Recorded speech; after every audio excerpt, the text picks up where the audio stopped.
Next topic है intermolecular forces और van der वाल फोर्सेस। अगर हम फोर्सेस की बात करें तो किसी भी मॉलिक्यूल्स में दो तरह के फोर्सेस पाए जा सकते हैं। फर्स्ट है intramolecular forces and second one is intermolecular forces. Intramolecular forces जो होते हैं वो एक मॉलिक्यूल के दरमियान यानी एक मॉलिक्यूल के अंदर एटम्स को आपस में बाउंड करके रखते हैं। यानी फॉर एग्ज़ाम्पल क्लोरीन की अगर बात करूं तो क्लोरीन एक मॉलिक्यूल है यानी Cl2, तो उसमें जो क्लोरीन के दो एटम्स हैं उनके दरमियान जो अट्रैक्शन होगी वो इंट्रामॉलिक्यूलर फोर्सेस कहलाएगी। लेकिन दूसरी एग्ज़ाम्पल हम इस तरह से ले सकते हैं कि अगर हम वाटर का मॉलिक्यूल लें और उसमें हम ऑक्सीजन से हाइड्रोजन के दरमियान की अट्रैक्शन देखें, यानी जो फोर्स हाइड्रोजन के एटम को ऑक्सीजन के साथ कंबाइन कर रही है वो इंट्रामॉलिक्यूलर फोर्सेस हैं। लेकिन अगर इंटरमॉलिक्यूलर फोर्सेस की बात करें तो ये जो फोर्स है वो मॉलिक्यूल्स यानी एक मॉलिक्यूल से दूसरे मॉलिक्यूल के दरमियान की अट्रैक्शन है। इसका मतलब ये है कि अगर मैं वाटर का एक मॉलिक्यूल हूँ यानी H2O, उसकी अट्रैक्शन उसके एडजेसेंट मॉलिक्यूल यानी दूसरे वाटर मॉलिक्यूल के साथ, यानी वो फोर्स जो इन दोनों मॉलिक्यूल्स को आपस में कंबाइन करके रख रहे हैं वो इंट्रामॉलिक्यूलर फोर्सेस हैं। ठीक है, इसी तरह से यहाँ पर HCl की एग्जांपल दी गई है कि HCl का एक मॉलिक्यूल से दूसरे मॉलिक्यूल की अट्रैक्शन ये इंट्रामॉलिक्यूलर फोर्सेस है, जबकि HCl के अंदर मौजूद हाइड्रोजन एंड क्लोरीन की अट्रैक्शन जो है या फोर्सेस जो दोनों को आपस में बाउंड करके रख रहे हैं ये चीज़ इंट्रामॉलिक्यूलर फोर्सेस है।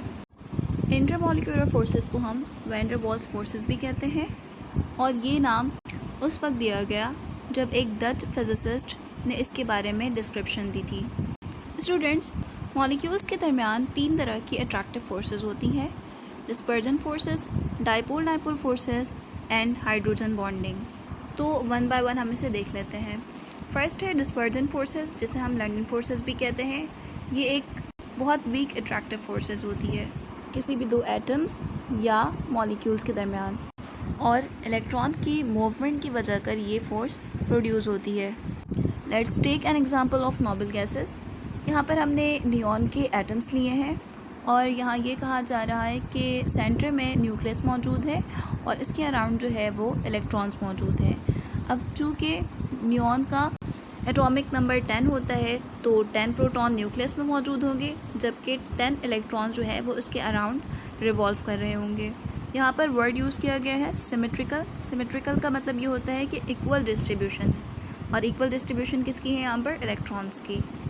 तो जब हम सिंगल एटम की बात कर रहे होते हैं तो ये डिस्ट्रीब्यूशन जो होती है वो बिल्कुल स्फेरिकली सिमेट्रिकल होती है, तो इसमें कोई डिस्पर्जन फोर्स हमें नज़र नहीं आ रहा। बट जैसे ही दूसरा एटम जो है नियॉन का वो इसके करीब आने लगता है और बहुत ज़्यादा क्लोज आ जाता है, तो इसके रिज़ल्ट में ये होता है कि दोनों एटम्स के आउटर साइड पर इलेक्ट्रॉन्स मौजूद हैं, तो वो दोनों एटम्स के इलेक्ट्रॉन्स आपस में एक दूसरे को रिपेल करने लगते हैं। इसकी वजह कर क्या होता है कि पोलैरिटी आ जाती है, यानी चार्जेस डेवलप होने लगते हैं। जैसे हमें यहाँ पर नज़र आ रहा है कि इलेक्ट्रॉन्स जो है वो एक साइड पर चले गए हैं, जबकि न्यूक्लियस जो है वो कॉर्नर पर आ गया है। इसी तरह से दूसरे एटम्स में भी इलेक्ट्रॉन एंड प्रोटॉन की सेम यही कंडीशन है। तो हम ये कहते हैं कि यहाँ पर डाइपोल प्रोड्यूस हो गया है, यानी डबल चार्जेस डेवलप हो गए हैं ऑपोजिट साइड्स पर। अब इन ऑपोजिट चार्जेस के दरमियान यानी नॉर्मल से हटकर जो हमें पोजीशन नज़र आ रही है इलेक्ट्रॉन्स एंड प्रोटॉन्स की, और इसके नतीजे में एक फोर्स डेवलप हुआ है यानी अट्रैक्शन होगी दो ऑपोजिट चार्जेस के दरमियान। इस अट्रैक्शन या इस फोर्सेस को हम कहते हैं डिस्पर्जन फोर्सेस। डेफिनेशन देख लेते हैं इसकी। Dispersion forces are the weak attractive forces between temporarily polarized atoms or molecules caused by the varying position of the electrons during their motion about the nuclei।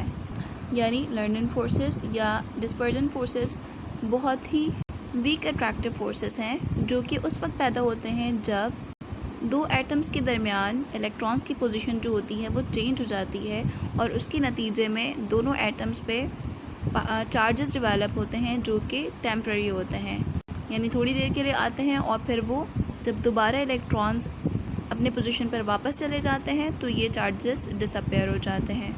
इस चीज़ को हम डिस्पर्जन फोर्सेस कहते हैं।